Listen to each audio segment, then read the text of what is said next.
2025년 7월 5일 새벽 4시 18분, 세상은 이상하리만큼 조용했습니다. 누군가는 일본 여행을 취소한 채 밤새 휴대전화를 붙들고 있었고, 누군가는 창밖의 어둠을 바라보며 바다가 움직이는지 확인하려 했으며, 누군가는 설마 그런 일이 있겠느냐 하고 웃으면서도 마음 한구석이 서늘해지는 것을 숨기지 못했습니다. 예언된 시간은 그렇게 다가왔습니다. 그리고 지나갔습니다. 아무 일도 일어나지 않았습니다. 바다는 끓지 않았고 거대한 파도는 도시를 덮치지 않았으며 하늘도 땅도 평소와 다르지 않았습니다. 사람들은 안도의 한숨을 내쉬었습니다. 어떤 이는 역시 미신이었다고 말했고, 어떤 이는 사람들을 겁주려고 만든 이야기였다고 비웃었습니다. 인터넷에는 조롱이 넘쳤고, 그날 새벽을 두려워했던 사람들은 괜히 창피해져 아무 말도 하지 못했습니다. 그러나 저는 그 소식을 들으며 쉽게 웃을 수 없었습니다. 왜냐하면 재앙이 오지 않은 하루가 곧 안전한 미래를 의미하는 것은 아니기 때문입니다. 때로 경고는 우리가 생각한 날에 오지 않습니다. 오히려 사람들이 마음을 놓는 바로 그 순간부터 진짜 시험이 시작되기도 합니다. 그 무렵 한 노보살님이 새벽 예불이 끝난 뒤 저를 찾아오셨습니다. 손에는 작은 염주가 들려 있었고 얼굴에는 밤새 잠을 이루지 못한 흔적이 남아 있었습니다. 보살님은 한참 동안 법당 마루에 앉아 계시다가 조심스럽게 물으셨습니다. 스님, 만약 예언이 틀린 것이 아니라 우리가 시간을 잘못 본 것이라면 어떻게 합니까? 만약 아무 일도 없었던 그날이 끝이 아니라 시작이었다면요? 그 말을 듣는 순간 저는 오래전부터 마음속에 품고 있던 생각 하나가 다시 떠올랐습니다. 사람은 재앙이 무서워서 떠는 것이 아니라 사실은 자신이 아무 준비도 하지 않았다는 사실 때문에 떠는 것입니다. 우리는 늘 날짜를 알고 싶어 합니다. 언제 지진이 오는가? 언제 전쟁이 나는가? 언제 경제가 무너지는가? 언제 내 인생에 고비가 오는가? 그러나 부처님의 가르침은 날짜보다 더 깊은 곳을 보라고 말합니다. 모든 것은 무상합니다. 오늘 건강하던 몸이 내일 병들 수 있고, 오늘 웃던 가족이 내일 이별할 수 있으며, 오늘 번화하던 도시는 한 번의 흔들림으로 침묵할 수 있습니다. 무상은 우리를 겁주기 위한 말이 아닙니다. 무상은 지금 이 순간을 깨어 살라는 자비로운 종소리입니다. 그 보살님은 일본에 사는 딸 이야기를 꺼내셨습니다. 딸은 도쿄 근처에서 일하고 있었고 손주는 아직 어렸습니다. 7월 5일 이 다가오기 전부터 보살님은 딸에게 여러 번 전화했다고 합니다. 혹시 모르니 물이라도 사두어라. 비상약도 챙겨두어라. 대피소가 어디 있는지 알아두어라. 딸은 웃으며 말했습니다. 엄마, 그런 거 믿지 마세요. 회사도 정상이고 사람들도 다 평소처럼 살아요. 보살님도 겉으로는 웃었습니다. 그러나 전화를 끊고 나면 가슴이 답답해졌습니다. 자식이 먼 곳에 있으면 부모의 마음은 늘 그 아이가 있는 하늘 아래를 떠나지 못합니다. 또 다른 신도님은 가족여행을 앞두고 있었습니다. 오래 모은 돈으로 일본에 가기로 했고 아이들은 이미 여행 가방을 꺼내놓고 들떠 있었습니다. 그런데 예언 이야기가 퍼지자 어머니는 밤마다 잠을 이루지 못했습니다. 취소하자니 아이들에게 미안하고 가자니 마음이 불안했습니다. 남편은 말했습니다. 그런 걸 다 믿으면 세상에 갈 데가 어디 있느냐. 말은 맞았습니다. 그러나 어머니의 마음은 쉽게 가라앉지 않았습니다. 사실 그분이 두려워한 것은 일본이라는 장소가 아니었습니다. 혹시라도 내가 가족을 위험한 곳으로 데려가는 것은 아닐까 하는 책임의 무게였습니다.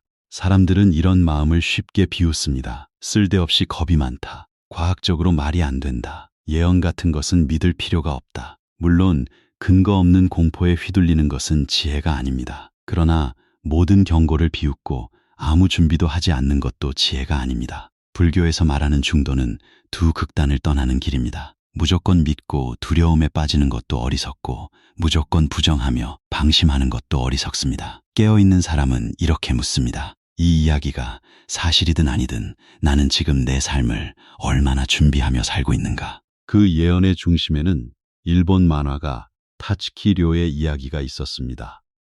오래전 그녀는 자신이 꿈에서 본 장면들을 그림과 글로 남겼다고 전해집니다.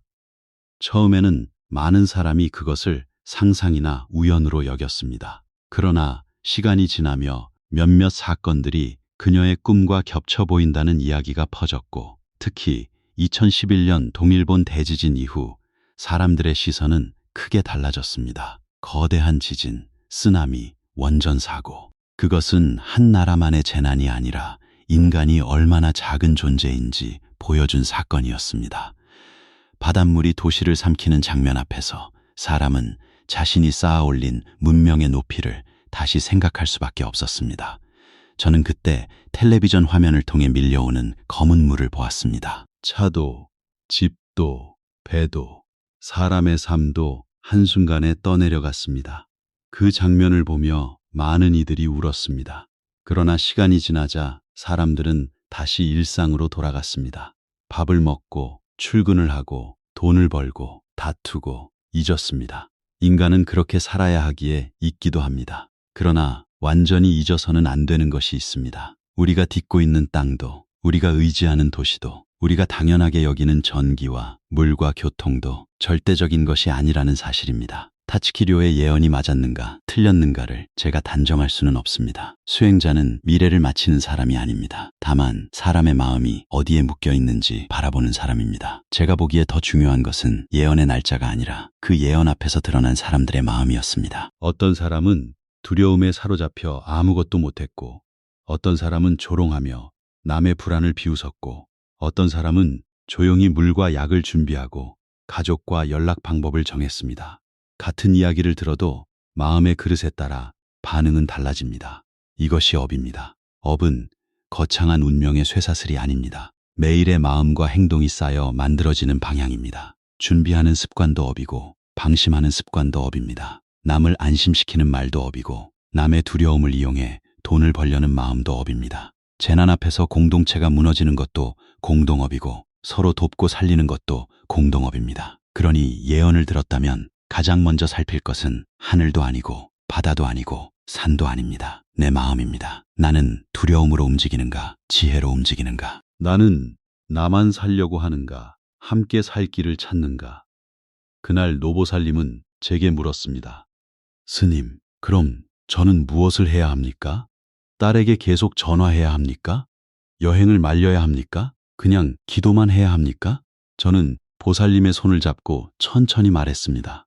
기도도 하십시오. 그러나 기도만 하지 마십시오. 딸에게 겁을 주기보다 준비를 권하십시오. 물과 약을 챙기고 대피 장소를 알아두고 연락이 끊겼을 때 어떻게 할지 정하라고 말하십시오. 그리고 보살님도 마음을 준비하십시오. 두려움으로 붙잡지 말고 사랑으로 살피십시오. 기도는 현실을 외면하는 일이 아닙니다. 참된 기도는 현실을 더 똑바로 보게 합니다. 부처님께 손을 모으는 사람은 손을 모은 뒤 다시 세상 속에서 해야 할 일을 해야 합니다. 병이 두렵다면 건강을 돌보고, 가난이 두렵다면 소비를 살피고, 재난이 두렵다면 준비를 해야 합니다. 하늘에 맡긴다는 말로 게으름을 덮어서는 안 됩니다. 인연 따라 모든 것이 생기듯 대비도 하나의 좋은 인연입니다. 작은 준비 하나가 큰 두려움을 줄이고 한 사람의 침착함이 한 가족을 살릴 수 있습니다. 2025년 7월 5일은 지나갔습니다. 아무 일도 없었습니다. 그러나 저는 그날을 실패한 예언의 날로만 기억하고 싶지 않습니다. 그날은 우리에게 묻는 날이었습니다. 당신은 무상 앞에서 깨어 있는가? 당신은 사랑하는 사람과 비상시에 어떻게 연락할지 알고 있는가? 당신의 집에는 며칠을 버틸 물과 약이 있는가? 무엇보다 당신은 오늘 해야 할 말을 미루고 있지 않은가? 재난이 오기 전 가장 먼저 해야 할 준비는 마음속 후회를 줄이는 일입니다. 미안하다는 말, 고맙다는 말, 사랑한다는 말을 너무 늦게 남겨두지 않는 일입니다. 예언이 맞느냐 틀리느냐보다 중요한 것은 인간이 무상 앞에서 얼마나 깨어 있느냐입니다. 예언이 진정 가치가 있다면 그것은 날짜를 맞히는 데 있지 않습니다. 그것은 우리가 잠시 멈추어 삶의 허약함을 보고 사랑하는 사람을 더 깊이 살피며 오늘의 평온을 당연하게 여기지 않도록 깨우는 데 있습니다. 아무 일도 일어나지 않은 새벽이었지만 그 새벽을 지나며 누군가는 처음으로 가족에게 전화를 걸었고 누군가는 비상 가방을 챙겼고 누군가는 조용히 합장하며 자신에게 물었습니다. 나는 정말 준비된 사람인가? 그 새벽이 지나고 사람들의 마음은 빠르게 달라졌습니다. 전날 밤까지 불안에 떨던 사람들도 아침 뉴스에서 아무 일도 없었다는 말을 듣자 곧장 평소의 표정으로 돌아갔습니다. 취소했던 여행을 다시 알아보고 미뤄두었던 비행기표를 검색하고 예언을 믿었던 사람들을 향해 가벼운 농담을 던졌습니다. 봤지? 아무 일도 없잖아. 역시 그런 이야기는 믿을 게 못 돼. 그 말 속에는 안도도 있었지만 어딘가 서둘러 잊어버리고 싶은 마음도 있었습니다. 저는 그 모습을 보며 한 가지 생각을 했습니다. 사람은 재앙보다 더 빨리 경고를 잊습니다. 아프기 전에는 건강을 함부로 쓰고, 돈이 막히기 전에는 소비를 쉽게 하고, 관계가 무너지기 전에는 말을 함부로 합니다. 그러다가 한번 큰일을 겪으면 잠시 조심합니다. 그러나 시간이 지나면 다시 예전의 습관으로 돌아갑니다. 이것이 인간의 마음입니다. 그래서 수행은 한 번의 깨달음으로 끝나는 것이 아니라 매일 다시 깨어나는 일입니다. 그날 이후 한 젊은 신도님이 저를 찾아와 물었습니다. 스님, 아무 일도 없었으니 이제 걱정하지 않아도 되는 것 아닙니까? 저는 그에게 되물었습니다. 아무 일도 없었다는 것이 정말 아무 의미도 없다는 뜻일까요? 그는 대답하지 못했습니다. 저는 조용히 말했습니다. 때로는 일이 일어나지 않은 하루가 우리에게 준비할 시간을 준 것일 수 있습니다. 병원에서 큰 병은 아니라고 들었다고 해서 건강을 함부로 해도 되는 것이 아니듯 재앙이 그날 오지 않았다고 해서 영원히 오지 않는다는 뜻은 아닙니다. 바로 이 지점에서 많은 사람들이 다시 들여다보기 시작한 이름이 있었습니다. 인도의 아비냐 아난드라는 젊은 예언가였습니다. 사람들은 그가 과거 여러 세계적 변화를 미리 말한 적이 있다고 이야기했습니다. 어떤 사람들은 그를 천재라 불렀고 어떤 사람들은 그저 우연히 겹친 것이라 했습니다. 저는 그를 신성시할 생각도 없고 그의 말을 절대적인 진리로 받아들이지도 않습니다. 다만 한 가지는 분명했습니다. 그의 경고는 사람들로 하여금 이미 잊어버린 질문을 다시 하게 만들었습니다. 혹시 우리가 날짜만 보고 흐름은 놓친 것이 아닐까? 그가 가리킨 시기는 2025년 말에서 2026년 초 사이였습니다. 그리고 그 말 속에는 불의 산이라는 표현이 등장했다고 전해졌습니다. 일본에서 불의 산이라 하면 많은 이들이 한 산을 떠올립니다. 후지산입니다. 눈 덮인 아름다운 정상, 엽서와 사진 속에서 평화롭게 빛나는 산, 일본을 상징하는 그 장엄한 산 말입니다. 그러나 우리는 종종 아름다운 것에 깊은 위험을 잊습니다. 후지산은 단순한 관광지가 아닙니다. 그것은 오랜 시간 침묵해온 화산입니다. 저는 오래전 일본을 방문했을 때 멀리서 후지산을 본 적이 있습니다. 아침 햇빛이 산등성이를 타고 내려오고 흰 눈은 마치 깨끗한 법이처럼 산을 덮고 있었습니다. 사람들은 사진을 찍고 감탄했습니다. 그 모습만 보면 세상에 어떤 불안도 느껴지지 않았습니다. 그러나 그 아름다운 겉모습 아래에는 땅에 뜨거운 숨이 숨어 있습니다. 산은 침묵하지만 침묵이 곧 잠잠함을 뜻하지는 않습니다.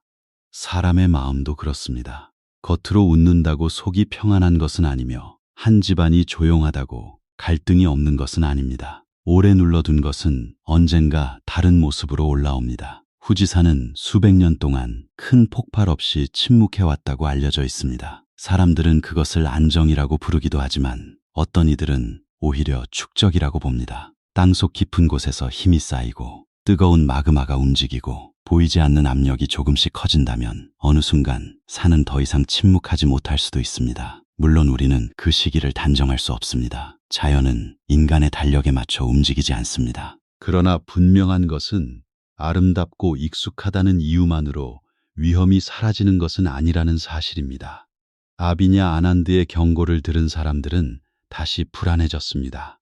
7월이 지나갔으니 끝났다고 생각했는데 이제는 겨울의 끝을 조심해야 한다는 말이 돌았습니다. 어떤 사람들은 그 말을 또다시 공포로 받아들였고 어떤 사람들은 아예 귀를 막았습니다. 그러나 저는 그 가운데서 중도의 길을 생각했습니다. 믿음과 불신 사이, 공포와 방심 사이에 한 줄기 바른 길이 있습니다. 그것은 단정하지 말되 준비하는 것입니다.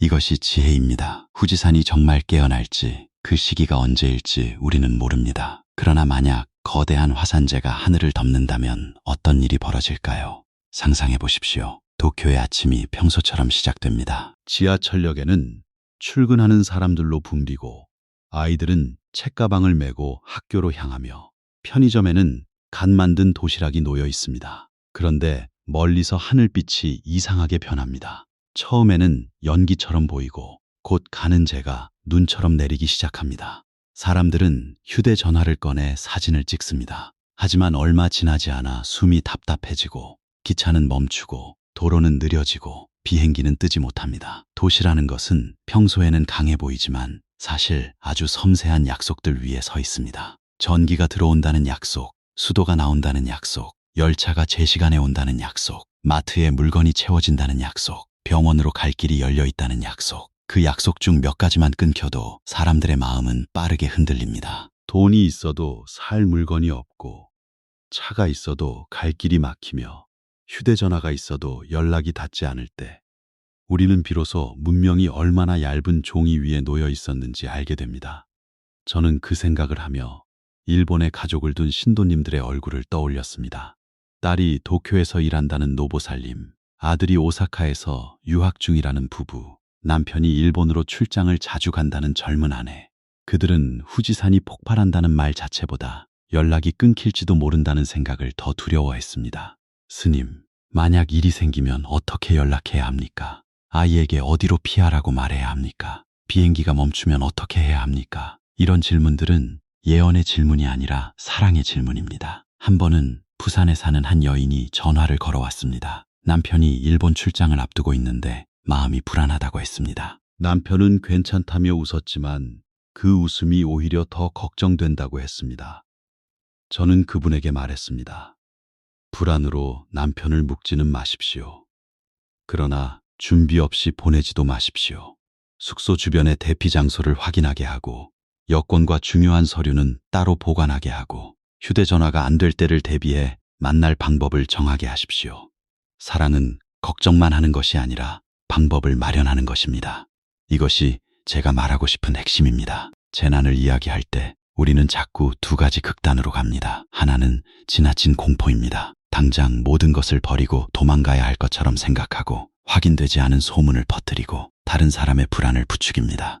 다른 하나는 지나친 무시입니다. 나는 그런 거 안 믿어 하며 아무 준비도 하지 않고 준비하는 사람을 비웃습니다. 그러나 불교의 지혜는 어느 한쪽에 머물지 않습니다. 두려움에 빠지지 않되 무상함을 잊지 않는 것. 이것이 중도입니다. 후지산은 우리에게 단지 일본의 한 화산 이야기가 아닙니다. 그것은 우리 각자의 마음을 비추는 거울입니다. 겉으로는 괜찮다고 말하지만 속으로는 불안이 쌓인 마음, 가족 앞에서는 웃지만 혼자 있을 때 무너지는 마음, 돈 걱정과 건강 걱정과 자식 걱정을 계속 눌러두다가 어느 날 폭발하는 마음, 이런 마음도 하나의 화산입니다. 사람이 아무리 점잖아 보여도 속에 쌓인 분노와 원망과 두려움을 돌보지 않으면 어느 날 가장 가까운 사람에게 터집니다. 그때 다치는 것은 낯선 사람이 아니라 가족입니다. 그러므로 자연의 경고를 들을 때 우리는 바깥의 산만 바라보아서는 안 됩니다. 내 안의 산도 바라보아야 합니다.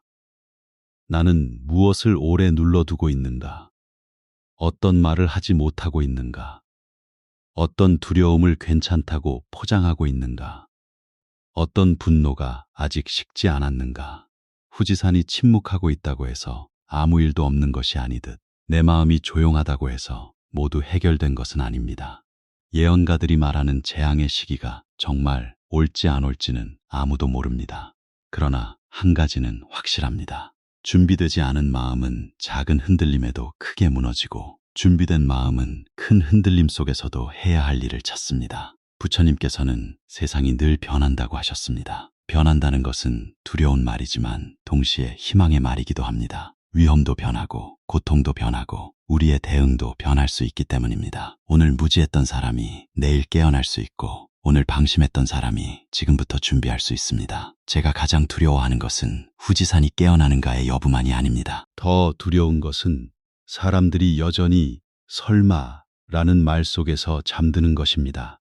설마 내 가족에게 그런 일이 생기겠어? 설마 내 도시가 멈추겠어? 설마 내가 아플까? 설마 우리 집에 문제가 생길까? 그러나 인생의 많은 고통은 바로 그 설마가 무너지는 순간 찾아옵니다. 지혜로운 사람은 설마를 두려움으로 바꾸지 않습니다. 설마를 준비로 바꿉니다. 그러니 여러분, 후지산의 이야기를 들으며 공포에 빠지지 마십시오. 그러나 아무렇지 않게 흘려보내지도 마십시오. 자연은 우리에게 늘 말하고 있습니다. 땅의 흔들림으로, 바람의 변화로, 물의 높이로, 그리고 때로는 사람들의 불안한 마음을 통해 말합니다. 그 소리를 들을 줄 아는 사람이 깨어있는 사람입니다. 듣고도 아무것도 하지 않는 사람은 잠든 사람입니다. 그날 밤 저는 법당의 촛불을 바라보며 이렇게 기도했습니다. 부디 어떤 일이 오더라도 사람들이 서로를 해치지 않게 하소서.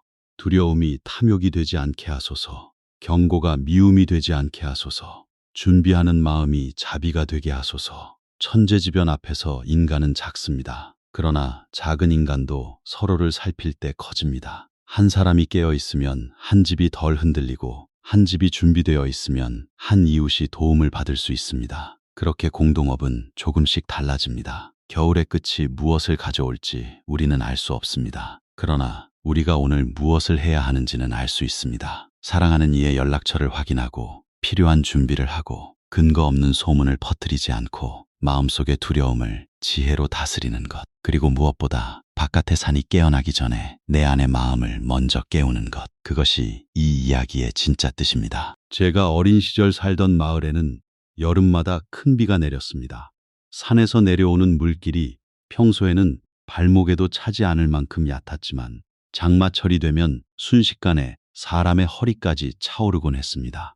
어느 해에는 며칠 전부터 마을 어른들이 낮은 곳에 사는 집들을 찾아다니며 말했습니다. 이번 비는 심상치 않으니 쌀가마니와 이불을 위로 올려두시오. 물길 가까운 집은 밤에 조심하시오. 그런데 많은 사람들이 웃었습니다. 해마다 하는 말 아닙니까? 이번에도 지나가겠지요. 어떤 이는 귀찮아서 미루었고 어떤 이는 괜히 호들갑 떨기 싫어서 움직이지 않았습니다. 그날 밤 물은 생각보다 빨리 불었습니다. 처음에는 마당에 고이는 정도였지만 얼마 지나지 않아 문지방을 넘고 부엌으로 들어오고 방 안의 아랫목까지 차올랐습니다. 사람들은 그제야 허둥지둥 물건을 들어 올렸습니다. 그러나 젖은 이불은 이미 무거워졌고 쌀자루는 물을 먹어 옮기기 어려웠고 아이들은 놀라 울었습니다. 다음 날 아침 가장 많이 운 사람은 가장 많은 물건을 잃은 사람이 아니었습니다. 준비할 시간이 있었는데도 아무것도 하지 않은 사람이었습니다. 그 후회는 물보다 더 깊게 마음에 남았습니다. 저는 그 일을 오래 기억했습니다. 재난이 사람에게 남기는 상처는 물건의 손실만이 아닙니다. 그때 했더라면 하는 후회가 더 오래 남습니다. 그때 물을 사두었더라면, 그때 가족과 연락 방법을 정했더라면, 그때 노부모의 약을 챙겨두었더라면, 그때 여행 계획을 한 번 더 살폈더라면 사람은 큰일이 지나간 뒤에야 작은 준비의 가치를 알게 됩니다. 그러나 지혜로운 사람은 일이 닥치기 전에 그 가치를 압니다. 후지산 이야기가 사람들의 입에 오르내릴 때 제가 가장 마음 아팠던 것은 사람들의 두 가지 반응이었습니다. 한쪽에서는 지나치게 두려워하며 확인되지 않은 소문을 퍼뜨렸고 다른 한쪽에서는 모든 경고를 비웃으며 준비하는 사람들까지 조롱했습니다. 그러나 재난 앞에서 필요한 것은 공포도 아니고 조롱도 아닙니다. 필요한 것은 차분한 준비입니다. 부처님께서 말씀하신 중도란 바로 이런 순간에 필요합니다. 두려움에 빠져 삶을 망가뜨리지도 말고 교만하게 방심하여 자신과 가족을 위험에 놓지도 않는 길입니다. 실제로 준비는 거창하지 않습니다. 먼저 물입니다. 사람은 며칠을 굶을 수는 있어도 물 없이는 오래 버티기 어렵습니다. 집에 최소 며칠 동안 마실 수 있는 물을 준비해 두십시오. 이것은 불안을 키우는 일이 아니라 불안을 줄이는 일입니다. 물 한 병을 사두는 마음은 재난이 오기를 기다린다는 마음이 아닙니다. 혹시 모를 때 내 가족이 덜 고생하기를 바란다는 마음입니다. 그 마음은 두려움이 아니라 자비입니다. 다음은 음식입니다. 오래 보관할 수 있는 간단한 식량을 조금 준비해 두십시오. 쌀, 즉석밥, 통조림, 견과류, 에너지바, 말린 과일처럼 조리하지 않아도 먹을 수 있는 것들이 좋습니다. 특히 어린아이나 노인이 있는 집은 그 사람들에게 맞는 음식을 따로 생각해야 합니다. 치아가 약한 어르신에게 딱딱한 것만 준비해두면 소용이 없습니다. 당뇨나 혈압이 있는 분들은 먹을 수 있는 음식이 따로 있습니다. 준비란 그저 물건을 쌓아두는 것이 아닙니다. 함께 사는 사람을 세심하게 살피는 일입니다. 약도 중요합니다. 평소 복용하는 약이 있다면 며칠 분량이라도 따로 챙겨두십시오. 혈압약, 당뇨약, 심장약, 천식약처럼 끊기면 위험한 약은 특히 그렇습니다. 작은 구급상자도 필요합니다. 소독약, 밴드, 진통제, 해열제, 마스크, 손전등, 여분의 건전지, 휴대전화 보조 배터리, 간단한 현금, 중요한 서류 사본을 한 곳에 모아두십시오. 재난이 닥치면 사람은 당황해서 평소 알던 것도 잊어버립니다. 미리 모아둔 작은 가방 하나가 그때는 큰 의지가 됩니다. 가족 간 연락 방법도 정해야 합니다. 우리는 휴대전화가 언제나 연결될 것이라고 믿습니다. 그러나 큰일이 나면 통신이 끊기거나 몰려서 연락이 어려울 수 있습니다. 그때 어디서 만나기로 할지, 누구에게 먼저 연락할지, 가족 중 한 사람이 다른 지역에 있을 때 어떻게 생사를 확인할지 미리 정해두십시오. 종이에 가족 전화번호를 적어 지갑에 넣어두는 것도 좋습니다. 요즘 사람들은 휴대전화에 모든 번호를 저장해두지만 배터리가 꺼지면 아무 번호도 기억하지 못하는 경우가 많습니다. 일본에 살고 있거나 일본 여행을 계획한 분들이라면 더 구체적으로 살펴야 합니다. 머무는 숙소 근처의 대피소가 어디인지, 지진이나 화산재 경보를 어디서 확인할 수 있는지, 여권과 체류 관련 서류는 어디에 보관할지 점검하십시오. 여행자 보험, 항공편 변경 가능성, 현지 교통 중단 시 머물 장소도 미리 생각해 두는 것이 좋습니다. 이것은 여행을 포기하라는 말이 아닙니다. 여행을 가더라도 깨어있는 마음으로 가라는 말입니다. 즐거움과 준비는 서로 반대가 아닙니다. 준비된 사람은 오히려 더 편안하게 여행할 수 있습니다. 한국에 있는 분들도 완전히 남의 일이라고 생각해서는 안 됩니다. 일본에 큰 재난이 발생하면 항공편이 멈추고 물류가 막히고 경제와 산업에 영향이 올 수 있습니다. 바람의 방향에 따라 화산재나 미세한 입자의 영향이 논의될 수도 있습니다. 중요한 것은 과장된 공포에 휘둘리지 않으면서도 연결된 세상에 살고 있다는 사실을 잊지 않는 것입니다. 이웃나라의 고통은 결국 우리 삶에도 파장을 보냅니다. 이것이 공동업입니다. 세상은 따로 떨어진 섬처럼 존재하지 않습니다. 그러나 여러분,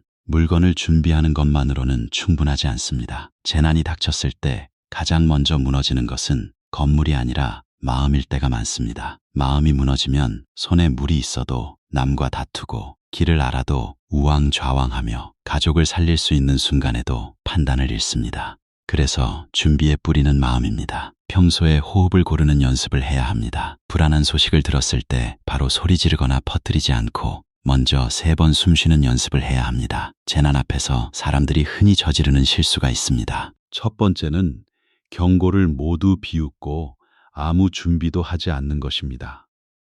이것은 용기가 아니라 방심입니다. 두 번째는 너무 두려워하여 필요 이상으로 사재기하고 다른 사람에게 갈 물건까지 빼앗는 것입니다. 이것은 준비가 아니라 탐욕입니다. 세 번째는 자기 가족만 생각하고 혼자 사는 노인, 어린아이, 병든 이웃을 잊는 것입니다. 이것은 생존처럼 보이지만 마음의 가난입니다. 네 번째는 확인되지 않은 소문을 퍼뜨리는 것입니다. 재난 때 거짓 정보는 또 하나의 재난이 됩니다. 다섯 번째는 일이 터진 뒤에야 움직이는 것입니다. 그때는 이미 길이 막히고 물건이 부족하며 마음이 흔들린 뒤일 수 있습니다. 불교의 지혜는 준비와 자비를 함께 가르칩니다. 나만 살겠다는 마음으로 준비하면 그 준비는 불안을 키웁니다. 그러나 함께 살겠다는 마음으로 준비하면 그 준비는 공덕이 됩니다. 물을 조금 더 준비해 이웃과 나눌 수 있다면, 약이 필요한 어르신을 기억한다면, 가족뿐 아니라 혼자 사는 사람에게도 안부를 묻는다면 그 마음이 바로 보살의 마음입니다. 재난은 인간의 밑바닥을 드러내기도 하지만 동시에 인간의 가장 따뜻한 마음을 드러내기도 합니다. 제가 아는 한 아버지는 후지산 이야기를 듣고 조용히 작은 종이를 꺼냈습니다. 거기에 아내의 번호, 2 자녀의 번호, 멀리 사는 형제의 번호, 가까운 병원의 번호를 손으로 적었습니다. 딸이 웃으며 말했습니다. 아빠, 다 휴대폰에 있는데 왜 적어요? 아버지는 대답했습니다. 전기가 끊기면 휴대폰도 종이보다 못할 때가 있다. 그 말은 투박했지만 사랑이었습니다. 말로 사랑한다 하지 않아도 비상연락처를 적는 손끝에 사랑이 있었습니다. 한 어머니는 남편이 먹는 약을 작은 지퍼백에 나누어 담았습니다.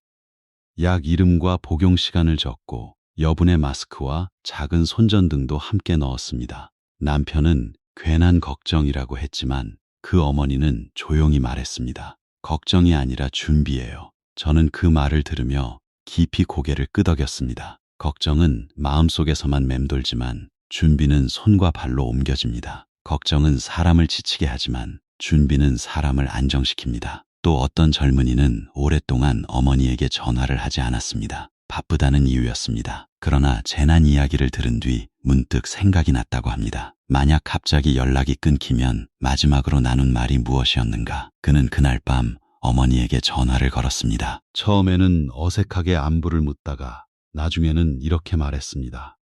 엄마, 집에 비상약은 있어요? 물은 좀 있어요? 어머니는 웃으며 별 걱정을 다 한다고 했지만 목소리는 조금 젖어 있었습니다. 재난을 준비하는 일이 때로는 끊어진 마음의 줄을 다시 잇는 계기가 됩니다. 여러분, 준비는 죽음을 기다리는 일이 아닙니다. 살아있는 사람을 더 깊이 사랑하는 일입니다. 비상 가방을 챙기는 것은 불길한 일을 부르는 행위가 아닙니다. 가족의 고통을 조금이라도 덜어주려는 마음입니다. 연락 방법을 정하는 것은 불안을 키우는 일이 아닙니다. 서로를 잃어버리지 않겠다는 약속입니다. 식량과 물을 준비하는 것은 탐욕이 아닙니다. 필요한 만큼 준비하고 가능하면 나눌 수 있도록 마음의 공간을 남겨두는 지혜입니다. 그렇다면 오늘 우리는 무엇부터 하면 되겠습니까? 너무 많이 하려고 하지 마십시오. 오늘은 물을 확인하고 내일은 약을 확인하고 모레는 가족 연락처를 적어보십시오. 일본에 가족이나 지인이 있다면 겁을 주는 말 대신 차분히 물어보십시오. 대피소는 알아두었니? 여권은 잘 보관하고 있니? 혹시 연락이 안 되면 어디로 연락하면 되니? 이런 질문 하나가 큰 위로가 됩니다. 사랑은 막연한 불안이 아니라 구체적인 관심으로 드러납니다. 마음의 준비도 매일 조금씩 해야 합니다. 아침에 일어나 3번 숨을 고르며 이렇게 생각해 보십시오. 오늘 내가 가진 평온은 당연한 것이 아니다. 오늘 만나는 사람에게 모질게 말하지 않겠다. 오늘 확인되지 않은 소문을 퍼뜨리지 않겠다. 오늘 내가 할 수 있는 작은 준비를 하겠다. 이런 다짐은 단순해 보이지만 마음의 방향을 바꿉니다. 방향이 바뀌면 행동이 바뀌고 행동이 바뀌면 업의 흐름도 달라집니다. 저는 재난 이야기를 할 때마다 늘 조심스럽습니다. 사람들의 두려움을 자극하고 싶지 않기 때문입니다. 그러나 두려움을 자극하지 않겠다는 이유로 아무 말도 하지 않는 것도 자비가 아닙니다. 길이 미끄러우면 미끄럽다고 말해 주어야 합니다. 다만 밀쳐 넘어뜨리지 않고 손을 잡아주며 말해야 합니다. 조심하십시오. 천천히 가십시오. 같이 갑시다. 이것이 제가 전하고 싶은 마음입니다. 후지산이 깨어날지 조용히 지나갈지 우리는 모릅니다. 예언이 맞을지 틀릴지도 모릅니다. 그러나 준비의 가치는 예언의 성패에 달려있지 않습니다. 아무 일도 일어나지 않아도 준비한 사람은 손해본 것이 아닙니다. 그는 자신의 삶을 한 번 정리했고 가족을 한 번 더 살폈고 마음을 한 번 더 깨웠습니다. 그것만으로도 이미 공덕입니다. 재난을 준비하는 일은 죽음을 기다리는 일이 아니라 살아있는 사람을 더 깊이 사랑하는 일입니다. 후지산은 멀리서 보면 참으로 아름답습니다. 흰 눈을 머리에 이고 구름 사이에 고요히 서 있는 모습은 마치 세상의 소란과 아무 상관없는 듯합니다. 사람들은 그 산을 배경으로 사진을 찍고 여행의 기쁨을 나누고 평화로운 풍경에 감탄합니다. 그러나 그 고요한 아름다움 아래에는 불이 있습니다. 오래 침묵한 불, 언제 움직일지 모르는 뜨거운 숨, 인간의 눈에는 보이지 않지만 땅속 깊은 곳에서 계속 이어지는 힘이 있습니다. 저는 후지산을 생각할 때마다 우리 시대의 모습이 떠오릅니다. 겉으로는 모든 것이 평온해 보입니다. 도시는 밤마다 불을 밝히고 사람들은 비행기를 타고 여행을 다니며 손가락 하나로 물건을 주문하고 화면 속에서는 세상이 늘 빠르게 움직입니다. 그러나 그 아래를 들여다보면 사람들의 마음은 점점 불안해지고 있습니다. 기후는 예전 같지 않고 전쟁과 갈등은 멀리 있는 듯하지만 언제든 우리 삶에 영향을 주며 경제는 흔들리고 가족들은 한 집에 살면서도 서로의 마음을 모릅니다. 겉은 환하지만 속은 뜨거운 불안을 품고 있는 시대입니다. 그래서 저는 예언을 단순히 무서운 이야기로만 듣지 않습니다. 예언이 맞느냐 틀리느냐보다 더 중요한 것은 그 이야기가 우리를 어디로 데려가느냐입니다. 어떤 사람은 예언을 듣고 두려움에 빠집니다. 밤새 영상을 찾아보고 더 무서운 이야기를 찾고 마음을 스스로 더 어둡게 만듭니다. 어떤 사람은 예언을 이용해 남의 불안을 돈으로 바꾸려 합니다. 더 자극적인 말, 더 끔찍한 장면, 더 극단적인 표현으로 사람들의 마음을 흔듭니다. 또 어떤 사람은 모든 것을 비웃습니다. 그런 건 다 헛소리야. 믿는 사람이 어리석은 거야. 그러나 지혜로운 사람은 다르게 듣습니다. 이 이야기를 계기로 나는 무엇을 준비해야 하는가? 나는 어떤 삶을 바로잡아야 하는가? 불교에서 말하는 무상은 먼 철학이 아닙니다. 전기가 끊겼을 때 우리는 빛이 얼마나 귀한지 압니다. 수도가 멈췄을 때 물 한 컵이 얼마나 큰 은혜인지 압니다. 공항이 닫히고 기차가 멈췄을 때 아무 일 없이 집으로 돌아오는 하루가 얼마나 큰 복인지 압니다. 병원 침대에 누워본 사람은 평범하게 걸을 수 있는 아침이 복이라는 것을 압니다. 사랑하는 사람과 연락이 닿지 않는 시간을 겪어본 사람은 도착했어 라는 짧은 문자 하나가 얼마나 큰 안도인지 압니다. 재난은 우리에게 빼앗기만 하는 것이 아니라 우리가 잊고 있던 소중함을 억지로라도 보게 합니다. 그러나 여러분, 고통을 통해서만 깨달을 필요는 없습니다. 큰일이 오기 전에 깨달으면 더 좋습니다. 집이 흔들리기 전에 가족에게 따뜻하게 말하고, 물이 끊기기 전에 물을 귀하게 여기고, 길이 막히기 전에 돌아갈 길을 알아두고, 이별이 오기 전에 사랑한다는 말을 하는 것. 이것이 깨어있는 삶입니다. 예언이 우리에게 줄 수 있는 가장 큰 선물은 공포가 아니라 미루고 있던 삶을 오늘 다시 시작하게 하는 힘입니다. 저는 사람들이 재앙 이야기를 들을 때 세 가지를 특히 조심해야 한다고 생각합니다. 첫째, 두려움을 사고파는 마음입니다. 누군가의 불안을 이용해 관심을 얻고 돈을 벌려는 마음은 무거운 업을 짓습니다. 사람의 마음이 약해진 순간을 붙잡아 더 큰 공포로 몰아가는 것은 자비가 아닙니다. 둘째, 조롱하는 마음입니다. 두려워하는 사람을 어리석다고 비웃는 것도 자비가 아닙니다. 사람마다 살아온 상처가 다르고 지켜야 할 가족이 다르고 불안을 느끼는 이유가 다릅니다. 셋째, 아무것도 하지 않는 마음입니다. 어차피 올 일은 온다 하며 손을 놓는 것은 깨달음이 아니라 게으름입니다. 무상을 아는 사람은 오히려 오늘 해야 할 일을 더 성실히 합니다. 그래서 저는 여러분께 7일 동안 할 수 있는 작은 실천을 권하고 싶습니다. 어렵지 않습니다. 큰 돈이 드는 것도 아닙니다. 두려움으로 하는 것이 아니라 사랑으로 하는 것입니다. 첫째 날에는 물과 약, 중요한 서류를 확인하십시오. 집에 마실 물이 얼마나 있는지, 평소 먹는 약은 며칠 분량이 있는지, 여권이나 신분증, 보험 관련 서류, 가족에게 필요한 중요한 문서가 어디 있는지 살펴보십시오. 이것을 정리하는 일은 재난을 부르는 일이 아닙니다. 내 삶의 기본을 챙기는 일입니다. 정리된 서류 하나, 준비된 약 하나가 위급한 순간에는 큰 힘이 됩니다. 둘째 날에는 가족과 연락 방법을 정하십시오. 부모님, 자녀, 배우자, 형제자매에게 안부 전화를 해보십시오. 갑자기 연락이 안 될 때 어디로 연락할지, 어느 친척을 중간 연락처로 둘지, 집 밖에서 만나야 한다면 어디가 좋을지 이야기해 보십시오. 너무 무겁게 말할 필요는 없습니다.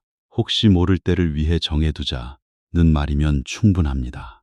이런 대화가 어색하게 느껴질 수 있지만 사실 그것은 사랑을 확인하는 시간입니다. 셋째 날에는 작은 비상 가방을 준비하십시오.